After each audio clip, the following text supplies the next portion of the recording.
Que a doce, maravilhosa paz do Senhor Jesus esteja no seu coração. Seja muito bem-vindo a mais uma aula da nossa EBD Online.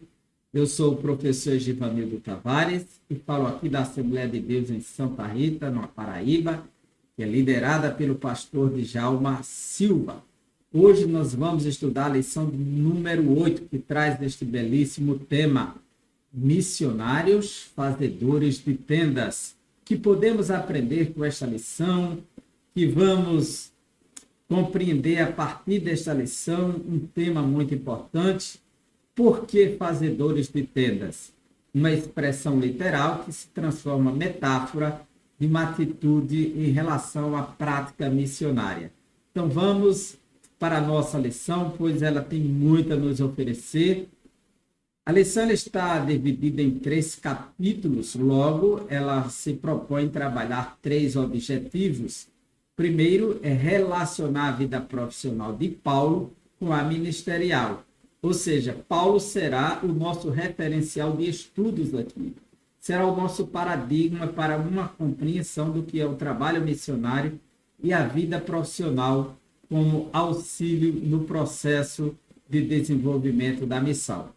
Segundo, explicar a expressão missionários fazedores de tendas. O que esta expressão traduz para nós, o que ela significa?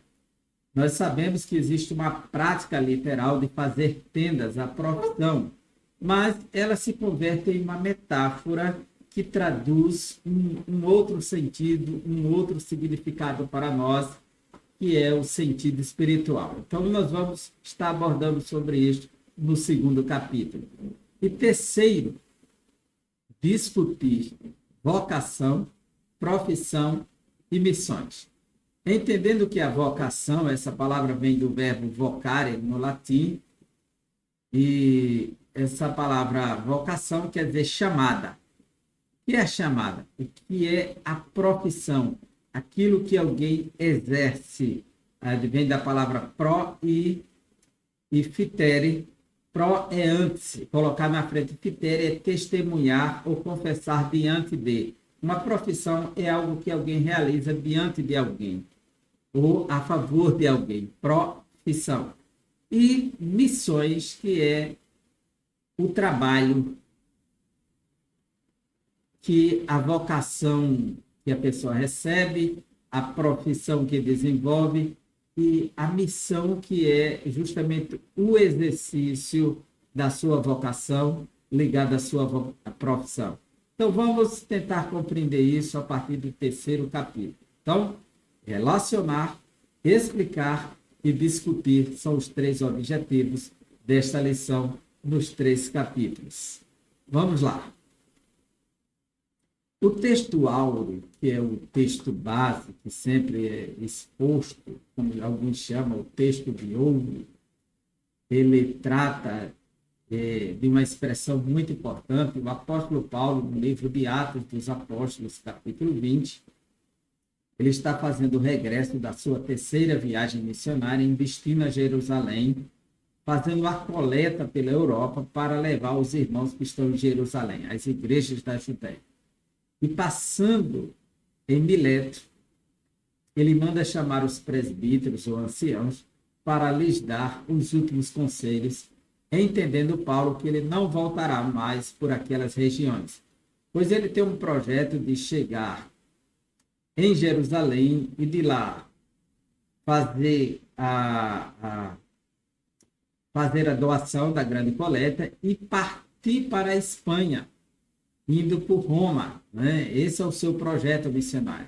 E quando ele chama os presbíteros, ele vai dizer no capítulo 20, versículos 33 e 34.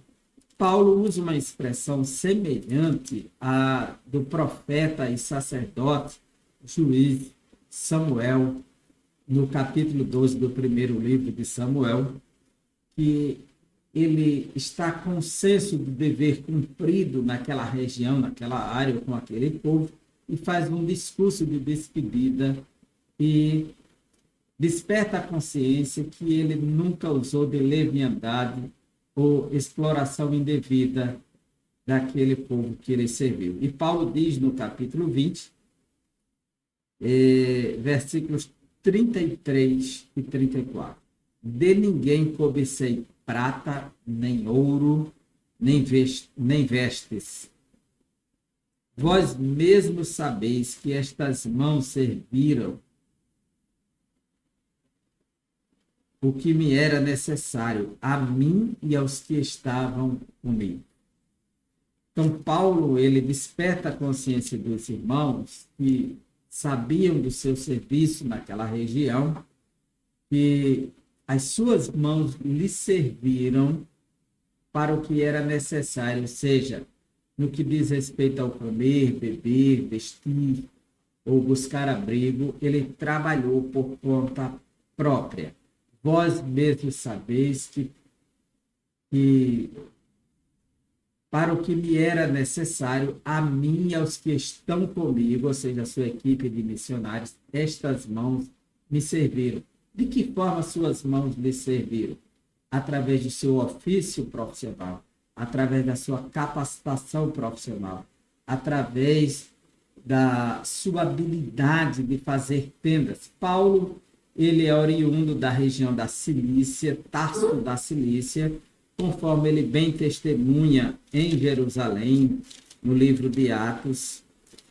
A gente pode encontrar que Paulo chega em Jerusalém e é preso, capítulo 21, e ele diz para os judeus, no capítulo 21, versículo 39, respondeu-lhe Paulo, eu sou judeu, natural de Tarso, cidade não insignificante da Cilícia, cidade não insignificante, ou seja, uma cidade muito importante da Cilícia, e rogo-te que me permitas falar ao povo. Ou seja, o fato de ser de Tarso da Cilícia, sabe-se que a região da Cilícia ficou famosa por ter muitas fábricas de tendas.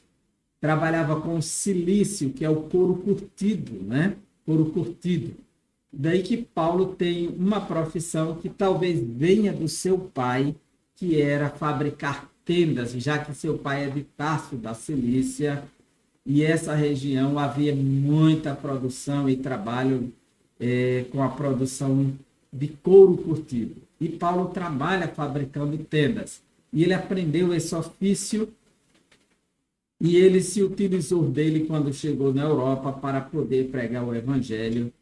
E nas horas que ele tinha a oportunidade de pregar o evangelho, em outros momentos ele produzia tendas que era curtindo couro, trabalhando e servindo aquela comunidade, ganhando o seu sustento para poder testemunhar do evangelho.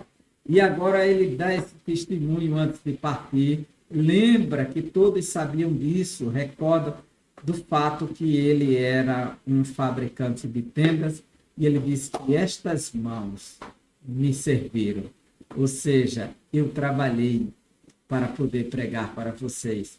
E ele vai reafirmar isso na carta aos Coríntios mais de uma vez, principalmente no capítulo 9 da primeira carta. A verdade prática nos diz, é possível servir a Deus e aos outros por meio de sua profissão, onde quer que você vá. É bem verdade que alguns abrem mão de tudo. Por exemplo, Jesus, quando chamou os discípulos, disse para eles, deixa tudo e segue. Deixa tudo naquele momento. Deixar a atividade para seguir Jesus. Por quê? Para pescar, eles precisavam ir adentrar ao mar, dentro de um barco, lançar as redes e começar aquele serviço. E Jesus disse, vocês agora serão pescadores de homens. Veja que o Evangelho de Lucas, capítulo 5, mostra que Jesus entra no barco, opera um milagre, desperta a consciência deles e diz, a partir de agora vocês serão pescadores de homens. Se ele disse pescadores de homens, Jesus não abriu mão da profissão deles.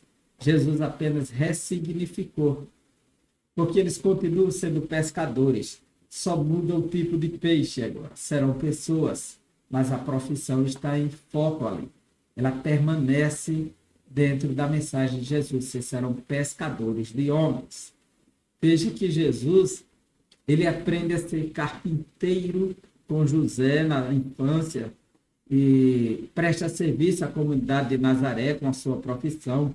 O Evangelho de Marcos, capítulo 3, aliás, capítulo 6, versículo 6, diz: não é este o carpinteiro, filho de José e Maria? Todos conheciam Jesus profissionalmente pelo serviço que fazia, mas agora ele está consertando e fazendo novas peças que são pessoas, moldando o caráter. Não deixou de ser carpinteiro, apenas mudou a peça que ele iria moldar, modelar, transformar, mas a profissão está implícita ali. Mas, no entanto, a lição, o propósito dela é mostrar que existem países em que um missionário não é aceito, mas um profissional é aceito, profissional liberal. Uma pessoa pode entrar com a sua profissão, com a sua vocação. E esse é o grande foco da lição, e muitas vezes a profissão da pessoa, ela se torna uma chave para abrir portas para missões. A nossa introdução nos diz, e você vê, que caminho eu devo seguir? Você tem uma chamada para a medicina, e isso pode lhe projetar muito bem, lhe dar muito dinheiro, lhe dar ascensão, reconhecimento social, lhe dar uma ascensão profissional, uma projeção maravilhosa, lhe dar grandes condições, mas, no entanto, você sente uma chama arder no coração para o trabalho missionário. O que fazer? Desistir da profissão para ser missionário? Não. Desistir da vocação para viver só da profissão? Não. É possível associar as duas coisas ao mesmo tempo. É possível viver para a glória de Deus, já que a vida não tem mais essa dicotomia entre sagrado e profano, entre vida profissional e vida espiritual. As duas podem estar interligadas em todo tempo, em todo lugar, porque o santuário de Deus, que é a sua igreja, o seu povo, ele não mais se limita ao espaço geográfico, a um lugar, mas aonde a pessoa estiver. Então, você pode exercer a sua vocação por meio da sua profissão e usar a sua profissão para desenvolver a sua vocação espiritual. As duas estão interligadas e não precisam mais da separação. Veja a primeira problemática aqui. É preciso abandonar a vocação profissional para exercer o chamado missionário? A resposta deve ser negativa. Não precisa. Segunda pergunta. Só existe apenas um modelo de chamado missionário, ou seja, só para o lado espiritual? Também não. A resposta também é negativa. Pode-se fazer as duas coisas ao mesmo tempo.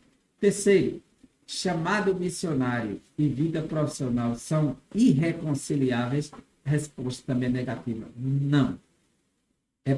É possível conciliar a vida profissional e a vida missionária ao mesmo tempo.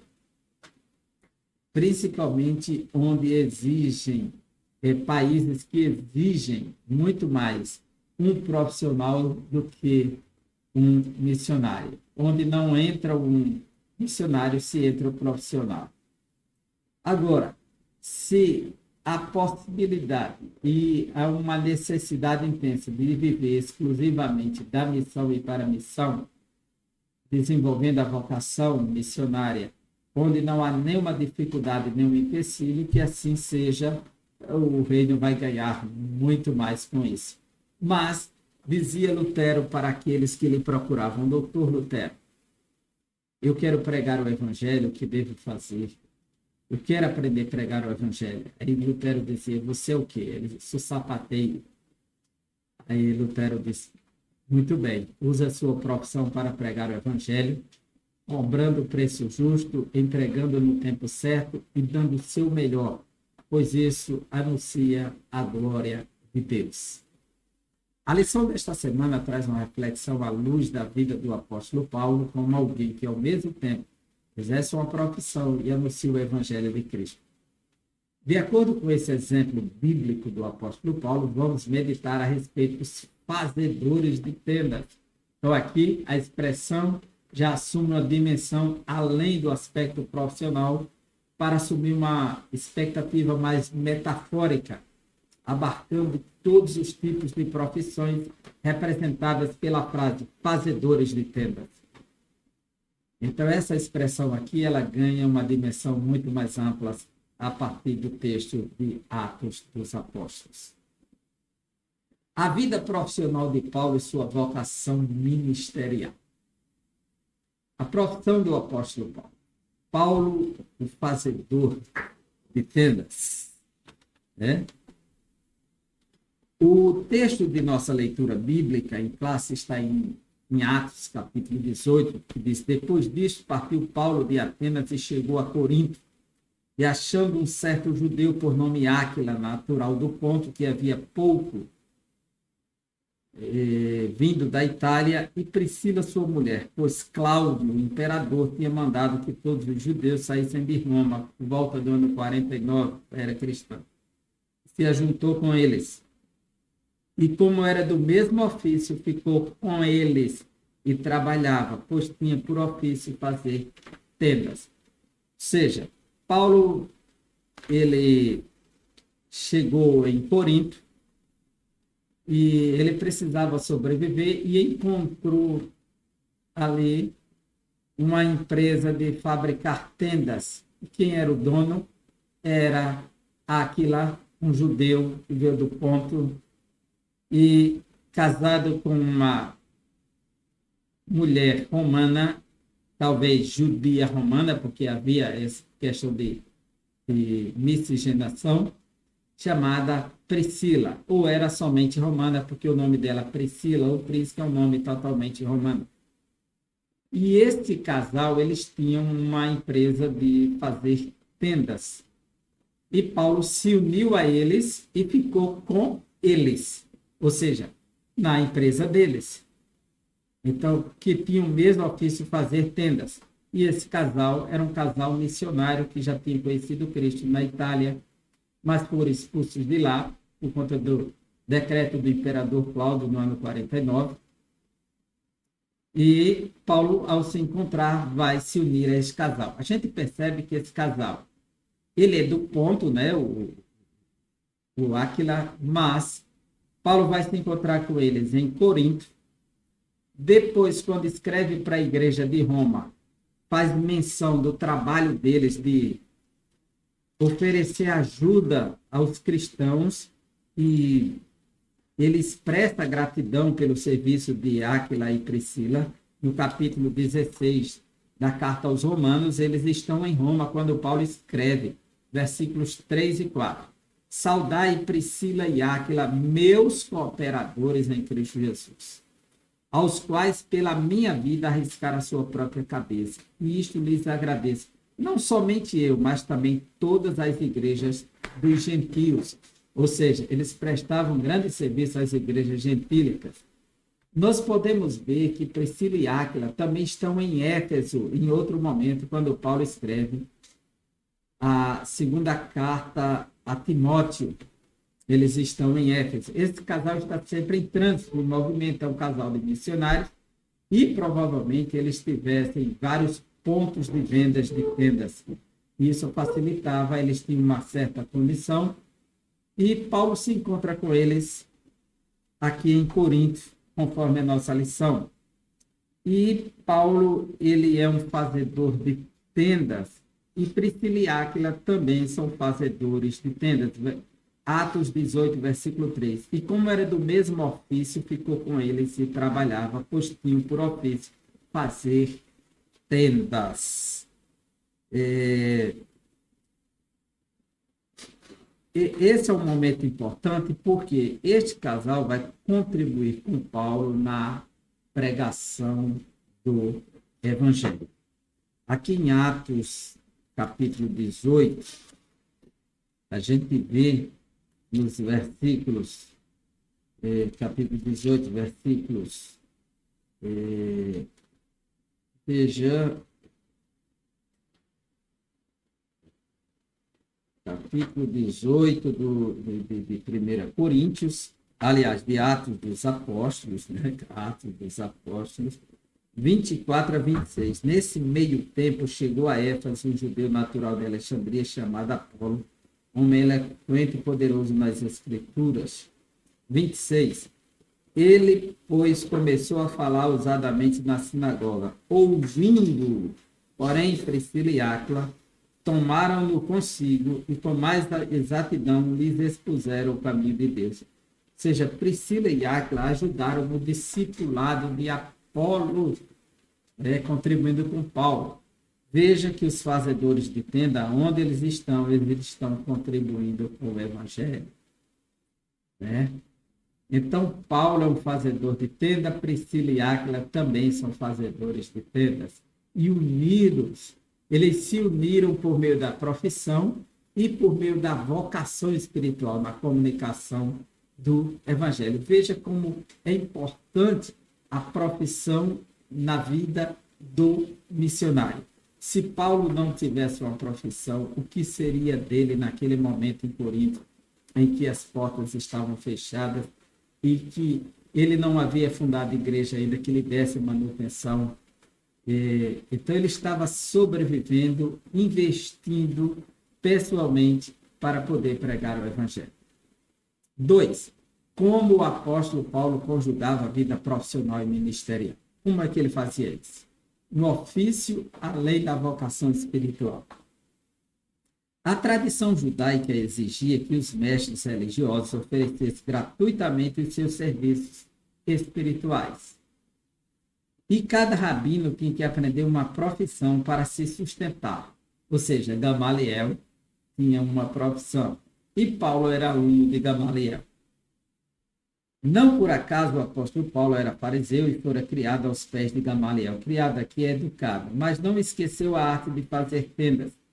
Provavelmente uma profissão que aprendera na juventude e talvez do seu pai biológico. Embora tivesse o direito de ser sustentado pelas igrejas que plantara, o apóstolo Paulo trabalhou em seu ofício para ganhar o pão de cada dia. Principalmente que ele encontrou obstáculos da igreja de Corinto, ele encontrou um certo orgulho da igreja, certa presunção e altivez, pois questionavam e tinham medo de qualquer tipo de pregador que dependesse da igreja. E quando Paulo viu que isso se tornaria um obstáculo para o evangelho, ele decidiu trabalhar para pregar aos coríntios, para mostrar que o amor de Deus por eles estava acima de qualquer interesse humano.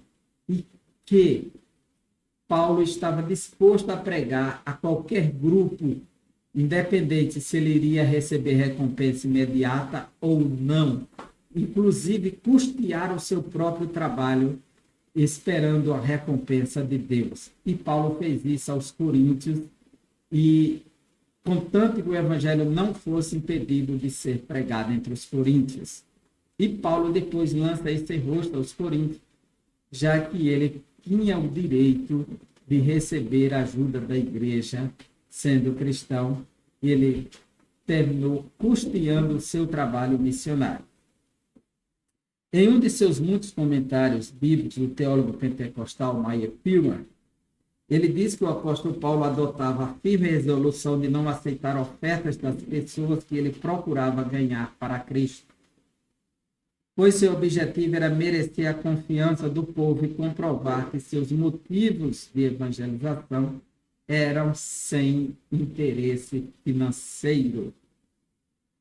Outro sim, Priscila e Áquila, constitui um caso interessante. Eles mostram que um profissional, mesmo não sentindo o chamado de Deus para dedicar a vida toda à obra missionária, pode fazê-lo valiosamente por determinado período em momentos específicos. Então, usando a profissão para comunicar o evangelho. Foi o que aconteceu aqui com Paulo.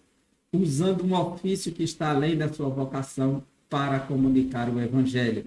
Isso se torna muito importante. E assim, eles podiam pregar nas sinagogas ou em qualquer outro lugar onde alguém pudesse escutar a mensagem. E aí o evangelho não recebeu nenhum obstáculo. A ética financeira na atividade missionária de Paulo. O apóstolo Paulo considerava o costume judaico incorporado ao cristianismo, viu os ministros receberem ajuda econômica da parte daqueles que ministravam como norma legítima e correta aos olhos de Deus. Desde os tempos antigos, do Antigo Testamento, as Escrituras, ela pressupõe ou fundamenta, prescreve a ideia que o trabalhador é digno da sua recompensa, do seu salário. Logo, quem é do altar tem que viver do altar. Paulo usa esta expressão vindo dos levitas que trabalhavam junto ao altar, sacrificando, mas têm direito a comer do altar. Da mesma forma, aqueles que pregam o evangelho devem viver do evangelho, ser sustentados pelo evangelho, já que a sua missão e a sua vocação está ligada a esse serviço espiritual. No entanto, Paulo também se utilizou da vida profissional secular para poder comunicar o evangelho diante das suas necessidades. Contanto que o evangelho não deixasse de ser pregado a todas as pessoas. Então, do judaísmo ao cristianismo, o princípio foi o mesmo, que é do evangelho, viva do evangelho, que é do altar, viva do altar. Essa é a proposta de Paulo. Mas para que o evangelho não fosse obstacularizado, fosse bloqueado, Paulo decidiu então trabalhar para pregar o evangelho. Usou a sua profissão. Missionários fazedores de tendas. Ou seja, esta é uma expressão agora que assume um termo metafórico para os profissionais liberais que usam a sua profissão para entrar em países que não aceitam cristãos. Então, ele vai entrar com uma profissão para poder ter acesso às pessoas e comunicar o evangelho. Seja a profissão de professor, de médico, de engenheiro, de físico, qualquer uma profissão pode ser utilizada para ter acesso às pessoas. Será uma chave para pregar o evangelho. Então, fazedores de tenda. O princípio bíblico de Atos, capítulo 18, apresentando Paulo, Priscila e Áquila como fazedores de tendas, pregando na Europa. Então, esse é o caminho. A profissão como uma chave para as missões, abrindo portas para missões. Fazer tendas não é uma ideia nova, é tão antiga quanto as Escrituras, conforme estudamos em Atos 18. Assim, no contexto de missões, a expressão fazedores de tendas tem a ver com discípulos de Jesus, chamados e comissionados pela sua igreja para usarem dons, talentos e habilidades profissionais no campo missionário. São profissionais de negócios em missão que operam em regiões de grande antagonismo à mensagem missionária. Ou seja, se há dificuldade para entrar um missionário, mas não há dificuldades para entrar um profissional, então existem as nações que são signatárias do mesmo acordo, que tem livre acesso das pessoas poderem transitar. Então, usa a profissão como meio de exploração e comunicação do evangelho. Essa é a proposta. Hoje, o entendimento tornou-se mais amplo, ou seja, é perfeitamente possível ser um profissional ou empreendedor e realizar a obra missionária sem a necessidade de abandonar a carreira profissional. Seja no exército, seja onde for, o profissional pode entrar e fazer missões, pode comunicar o evangelho com a sua capacidade profissional. A profissão como chave para missões. A força missionária no mundo. Sabemos que existem as missões globais. E o que fazer para atingir o mundo? A profissão como estratégia missionária. Olha só. Missões se tornaram um movimento global que começou com a ação de Deus pela sua graça para reconciliar o mundo consigo mesmo. Essa é a proposta de Deus. E ele conta conosco para continuar com essa missão. Nesse sentido, a maior força missionária cristã no mundo é formada por profissionais, empreendedores e estudantes que se movem entre culturas para servir a Cristo através de suas vidas e trabalhos. E Deus tem operado maravilhosamente, ricamente, através de profissionais que comunicam o Evangelho por várias partes do mundo, principalmente estudantes que estão se formando, desenvolvendo uma vocação e, paralelamente, eles estão exercendo a sua vocação missionária. Assim, a maioria dos grupos de povos não alcançados ou menos alcançados vivem em nações que estão fechadas aos missionários tradicionais. Já profissionais e empreendedores cristãos são aceitos nesses mesmos países. Cristãos com diferentes habilidades, ofícios, negócios e profissões têm acesso a lugares onde os tradicionais missionários plantadores de igreja e evangelistas não têm. Mas o profissional tem. E aí, como é que ficam essas pessoas sem igrejas? Ora, a preocupação do evangelho não deve ser abrir espaço físico com o nome igreja, mas alcançar pessoas que são a igreja. O cristianismo é um corpo vivo, onde se prega para as pessoas. Filipe pregou para o eunuco, batizou ele, ele seguiu em frente. Ele é a igreja do Senhor. Essa é a importância. Porque muitas vezes a preocupação de abrir uma denominação, um ponto de pregação de uma denominação, fica como quem quer abrir filiais de uma igreja, de uma empresa, de uma matriz. A preocupação maior é atingir pessoas com o evangelho, a mensagem da salvação, o poder que liberta. O evangelho é o poder de Deus para a salvação de todo que crê. Então, é de pessoa para pessoa. Não é a preocupação de ter um espaço para receber pessoas. Isso não resolve e muitas vezes se torna um problema num país que não é permitido. Então, é melhor pensar em pessoas que se reúnam e conheçam o Evangelho, e tenham acesso ao Evangelho, até que Deus desmonte essa barreira no país. O Evangelho tem que prosseguir no campo da dimensão subjetiva, de pessoa a pessoa, nos corações, nas mentes, nas almas, essa transformação. Né? Isso que tem muita gente que se converte ao Islã, está dentro de uma mesquita, se curvando e orando a Jesus, conversando com Jesus. É possível, sim, é sim. Porque o que importa é o coração, a alma, a mente, é a vida, né? Muitas vezes pode trazer a morte da sua família, uma confissão pública de imediato. Tem que esperar o tempo certo. E aí, a mudança de vida leva as pessoas a refletir por que fulano está diferente. E aí, onde o evangelho vai sendo repassado, tocando e transformando pessoas. O preparo dos fazedores de tendas. Qualificação para o serviço cristão.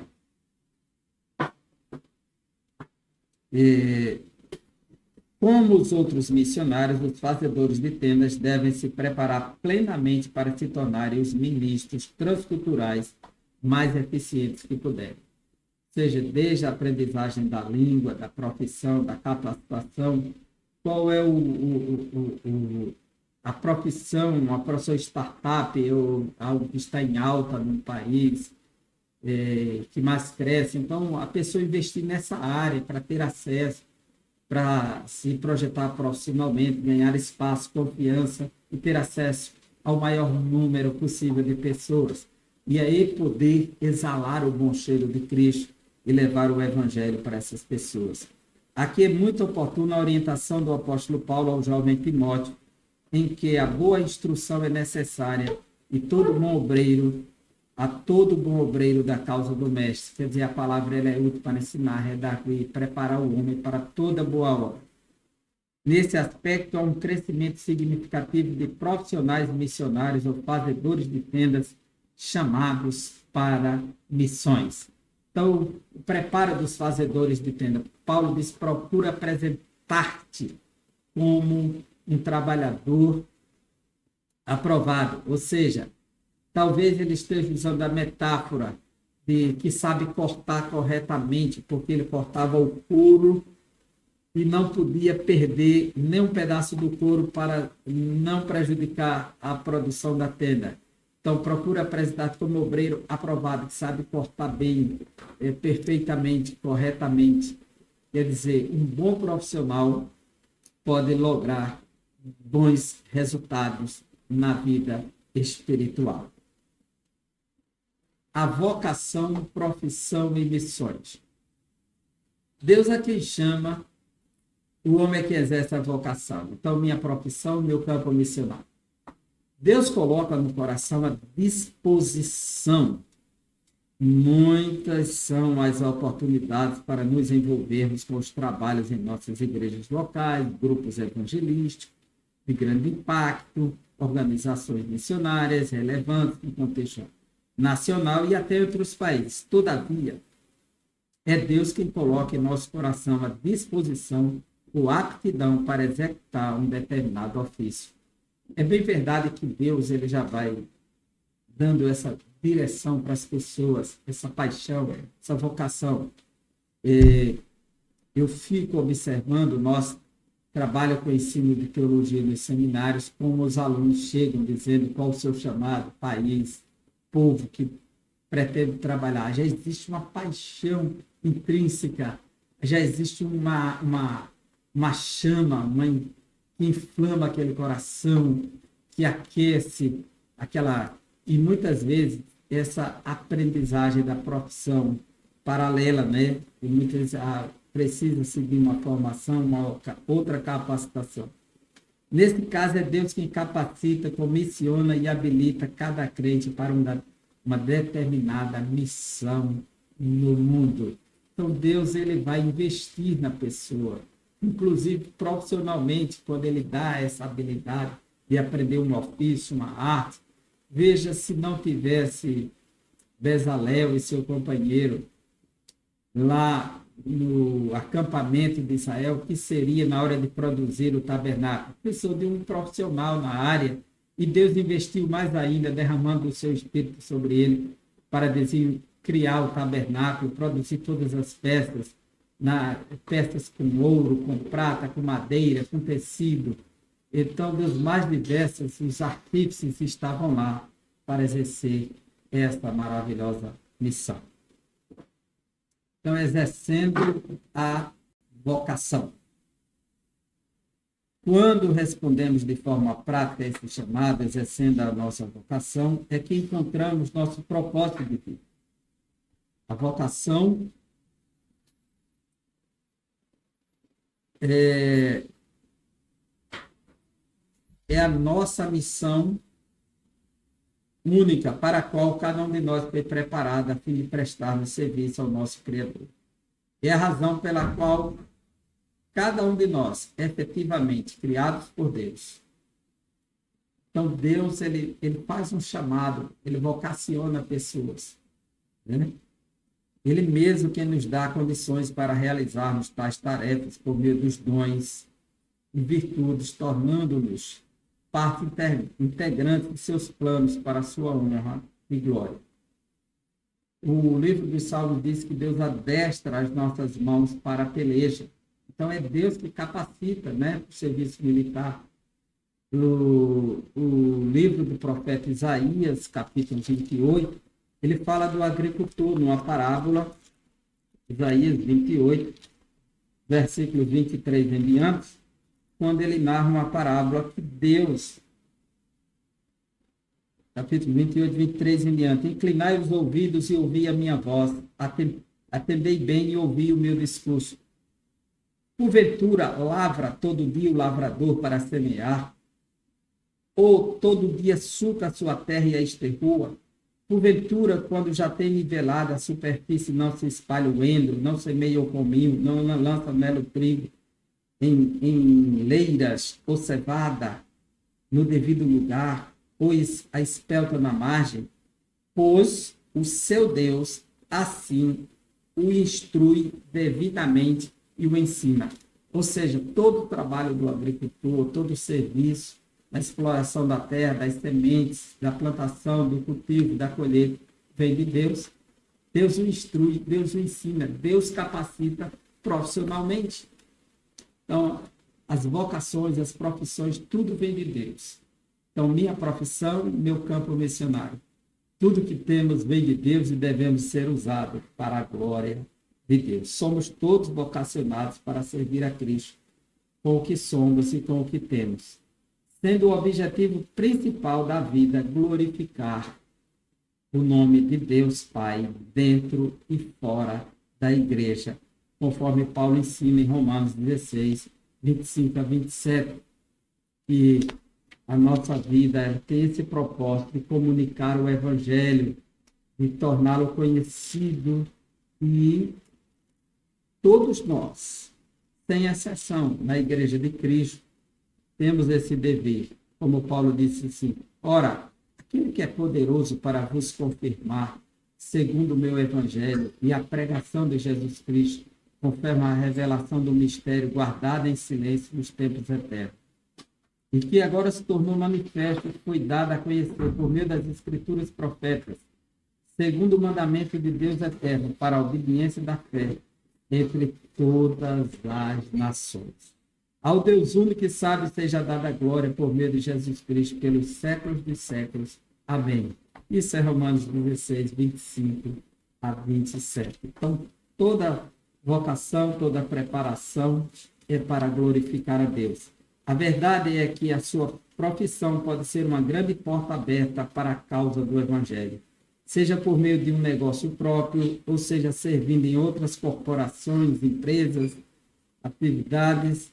Portanto, no campo missionário há lugar para todos, quer os missionários tradicionais, que não vão lá para exercer uma profissão, quer aqueles que vivem integralmente para plantar igrejas, ou profissionais que conjugam suas habilidades profissionais com a sua vocação missionária.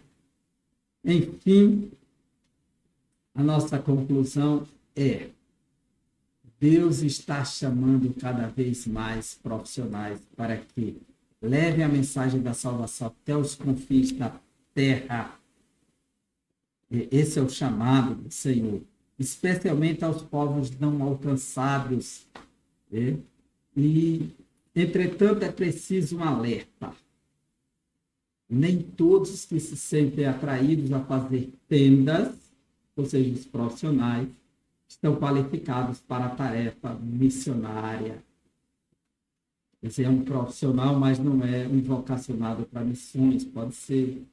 É necessário examinar os motivos e avaliar a disposição espiritual. Ele se manda para o campo e é somente um profissional, não é um missionário, termina frustrando, e a igreja investindo, mandando a manutenção, e muitas vezes não está desenvolvendo a vocação. Daí a importância do trabalho da igreja local na descoberta de vocações, pois é onde o crescimento espiritual ocorre mais plenamente no contexto de uma igreja saudável, acompanhado de um programa pessoal com o objetivo de levar a pessoa a desenvolver o conhecimento de Deus, das Escrituras. A igreja ela tem o dever de preparar seus missionários, seus vocacionados. Uma vez que a base está firmada, podemos aprender habilidades ministeriais, especialmente como levar outros a Cristo e discipulados. E aqui finalizamos mais uma lição e agradecemos por você estar conosco até este momento, estudando esse tema tão maravilhoso. Missionários fazedores de tendas. E aguardo você para a próxima aula, a lição de número 9, onde vamos estudar sobre a igreja e o sustento do missionário. Até lá, que Deus abençoe. Um forte abraço.